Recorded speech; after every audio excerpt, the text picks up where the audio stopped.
Hey guys, LC here, back with another breakdown video for Triangle Strategy. 5 videos in 10 days, damn, I must really love this game.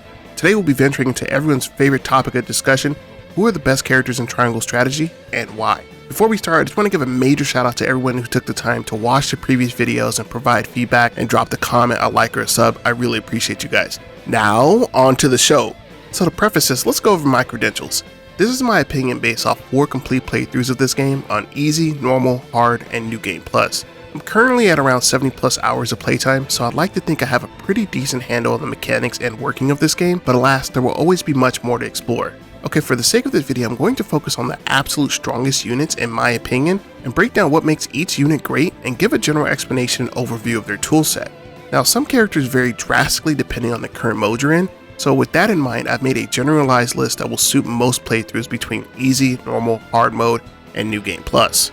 As this game has only been out for a little over 2 weeks, expect updated guides in the future with adjustments depending on the direction that the meta turns and evolves to. Let's start with everyone's favorite little item tosser, Medina. Typically discovered late in most players' first run or early in new game plus, Medina is the very definition of superb utility. Let's start with her toolset. She is our traditional item specialist found in most tactical games, and with that in mind, most of her skills are designed around her ability to aid and augment your team throughout battle. So to start off with, she has HP Physic, which allows her to increase the effect of health recovery items, which is exceedingly strong when paired with some of her other skills. Moving on, we have Double Items, which allows her to use 2 items in quick succession. It is a little expensive on the TP side of the house, however its utility is invaluable in very clutch scenarios. Moving on, we have her passive Long Toss ability, which is par for the course from many typical item specialists.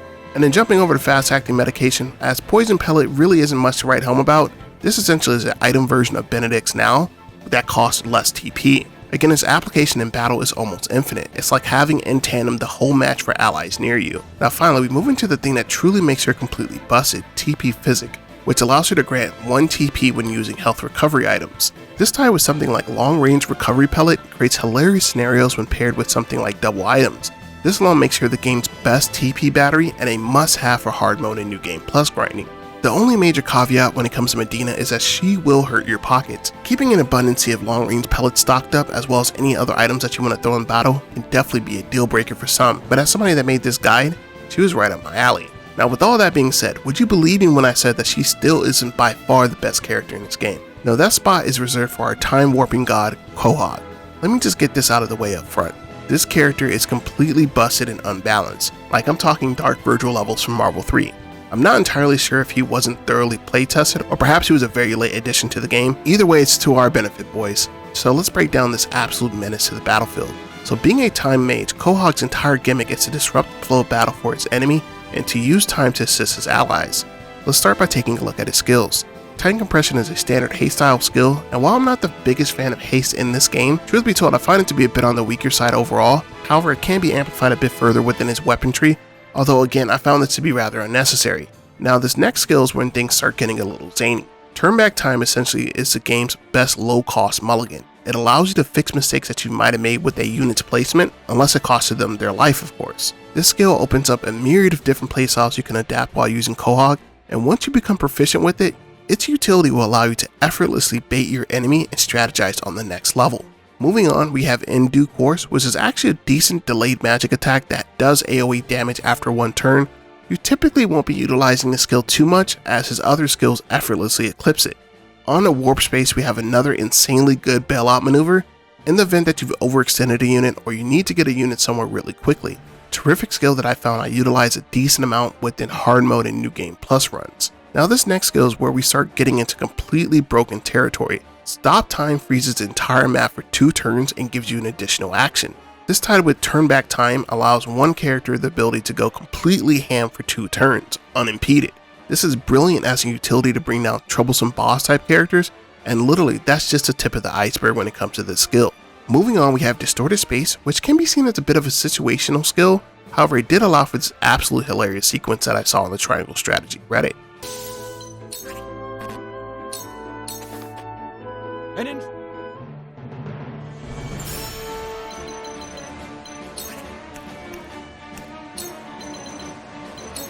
Let's try this.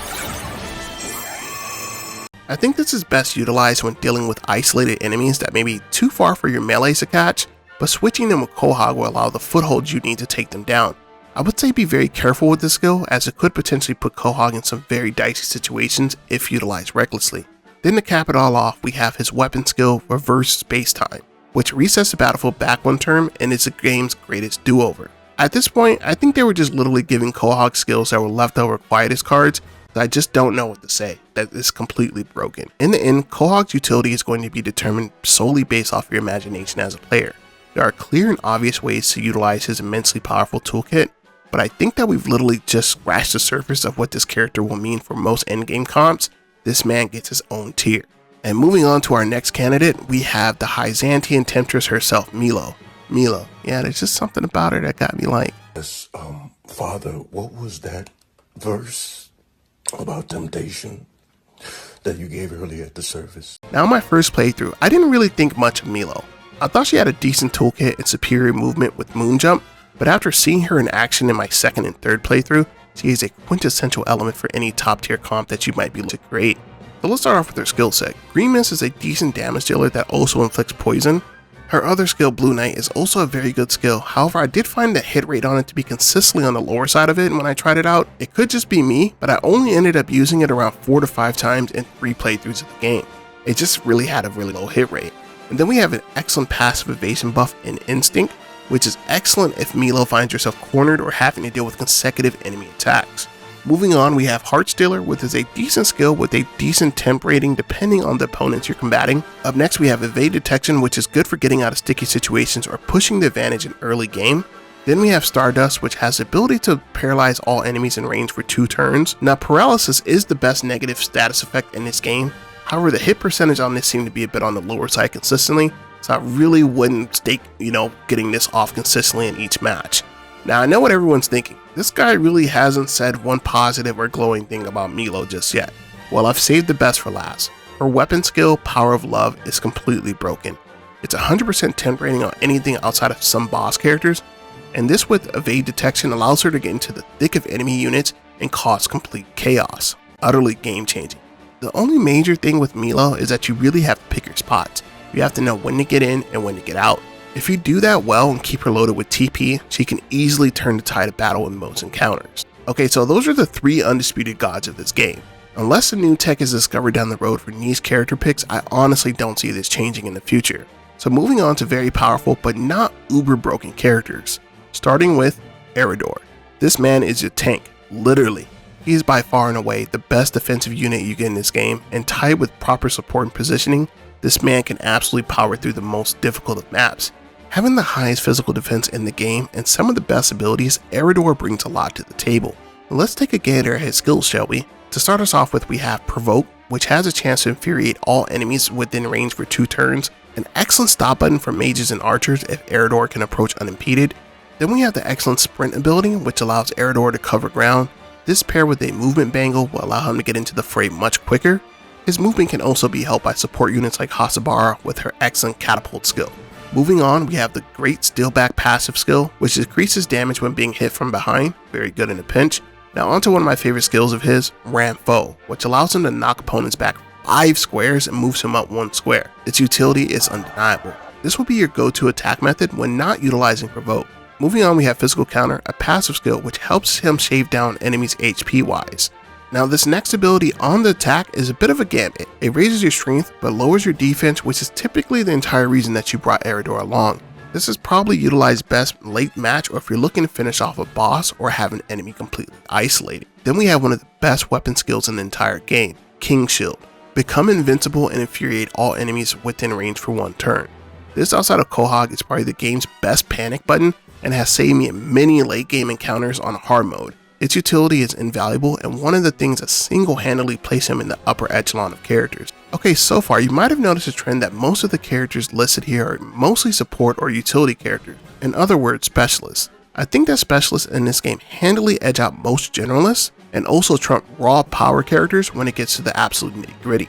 These characters that have been listed so far provide enough distinct advantages, and you know what's better than having an answer for an opponent's play is not allowing the play to even happen, and that's what all these characters excel in. Now moving on, this is where things start to get a wee bit contentious, and I've seen wildly varied opinions from every corner of the community, placing some of these characters much higher than others.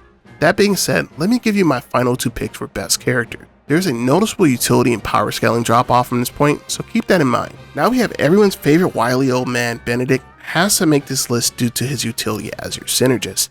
He is one of the few characters in this game that can do something meaningful each and every turn. And in a game where buffs absolutely matter, this man is excellent at keeping your team juiced up at all times. Raging Beast, Bulwark, and Bird of Prey all have their utility, even if I lean more towards Raging Beast in most situations. But jumping into his 4th ability now, this is where things start getting spicy. Having the ability to move an ally's turn directly after yours is invaluable late game, and a strategic application, again, is really only limited to your imagination. This character with Ana or Quahog really creates some downright busted scenarios and can easily turn the tide of battles multiple times with ease. Moving on, we have the excellent 2-fold turn, which essentially turns your teammate into Ana for 1 turn and allows him to act twice. Very good. Onto his weapon skill, Dragon Shield is another terrific panic button when utilized correctly and can bail you out of some really bad situations. Now these last 2 skills I want to talk about together. One thing that doesn't get discussed a lot when it comes to Benedict is his incredibly high physical defense, coming in at 64, one of the highest values in the game. This tied with his Remain Calm passive skill that grants immunity to Silence, Fury, and Temptation, allows for much more aggressive positioning during battle, as the old man can definitely take a hit or two. I'm not saying that he's Eridor tier or anything, but I think the vast amount of players have been looking at him from an ability-based point of view, when his defense is certainly one of those key highlights as well. Now for this final slot, this has a number of candidates. We have our hero Serenoa, who has a pretty excellent overall stats and moveset that can be utilized in a variety of ways. Then we have Frederica, our Scorch Princess, arguably the best mage in the game with great abilities and TP recovery after slaying enemies. There's definitely an argument to be made for both of them to be quite top tier. But for the last slot, I'm going to actually make this a bit of a twofer, Ana and Jens. My personal favorite character in the game both in battle and during the story. Her ability to move twice gives her endless opportunity on the battlefield, and take cover allows her to traverse the map undetected. This can allow her to throw off her concealment at a whim and throw the enemy into disarray as they scramble to reposition the attacker. Very useful in a pinch as a distraction. Now I've heard a ton of complaints that a lot of characters like Ana, Roland, Huet fall right off a cliff when moving into New Game Plus or Hard mode. And I'll be honest, that was a belief that I once held when starting my New Game Plus playthrough. However, these characters aren't bad, they just need to be properly utilized regarding their skill set, and your decision making needs to play to their strengths. I think at the higher difficulties, Ana's entire MO is to take cover and utilize her surprise attack passive ability to attempt to KO problematic opponents with deadly blades if you have it. I think if you're committed to using Ana, utilizing her with a strong support like Quahog or another quick mover like Milo will allow her to do her thing unimpeded on the map. In the end, when it comes to New Game Plus and Hard mode, I think that Ana excels as an opportunist to really knock out problematic opponents. That's what her entire utility is, and to serve as a distraction. Then we have Jens. Now I can already hear the YouTube comments typing away that this man is not one of the best characters in the game, and this is all I gotta say to that. I disagree! As I mentioned before, if you can prevent situations from occurring altogether, would that not be preferable to having to adapt to any advances? That is single-handedly what lands Jens his placement on this list. His ability to utilize traps almost every round if you're utilizing a TP battery of some type, hello Medina. This tactic cuts off enemy advances at the knees when utilized correctly, and it can give you the time and space you need to regroup and reorganize in Hard mode in Game Plus. Yeah, Slumber Strike is nice, and Automatic Turret is kind of hilarious, but honestly, this man should be putting down traps 24/7. It's a great stall tactic and can provide great coverage when used against super aggro units. Again, Jens might not be everyone's cup of tea. His stats are decent, but he doesn't really excel in any one thing, outside of traps. Yeah, he could take a hit or two, but his damage really becomes laughable when factoring in something like Hard mode or New Game Plus. Slumber Strike is nice, but honestly, just let this guy build his trap house 24/7 and he's in there. And that'll do for what I consider to be the best units in this game. Once again, this game has only been out for under 2 weeks, so while I stand by each character I have selected here, I expect the meta to change as new combinations and synergies are explored and optimized. Let me know if you'd like to see more character breakdowns for the rest of the cast, and if you enjoyed this content, make sure you drop a like and a sub for more Triangle Strategy content. LC signing out, peace.